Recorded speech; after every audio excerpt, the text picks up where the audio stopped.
দুর্নীতির বিষয়টা নিয়ে তুলে ধরছেন, তা আপনার কাজ হয়নি?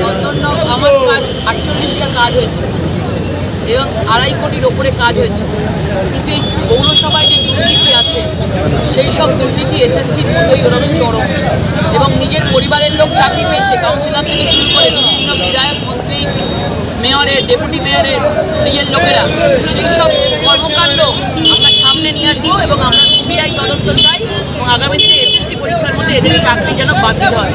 আজকে যারা যোগ্য প্রার্থী থাকবেন তাদের চাকরি হওয়ার কথা, কিন্তু সেখানে আজকে পরিবারের মধ্যে চাকরি বন্টন হয়েছে এই পৌরসভায়। এই জন্য এই চন্দননগরের দুর্নীতির বিরুদ্ধে আমাদের লড়াই চলছে। আর যেভাবে আজকে এখানকার বিধায়ক মন্ত্রী 18 কোটি টাকা দামের মোহর বানিয়েছে এবং এইটার সোর্স কি, এই কালো টাকা কী করে এলো?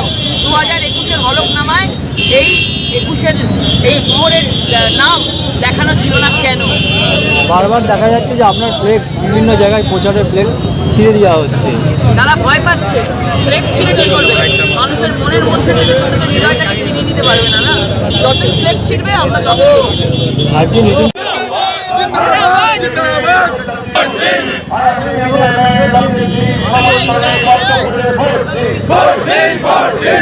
ওই সন্ত্রাসের বিরুদ্ধে বন্ধ করে ভোট দিন, ভোট দিন, ভোট দিন, পরিবারের বন্ধ করে ভোট দিন, ভোট দিন, ভোট দিন,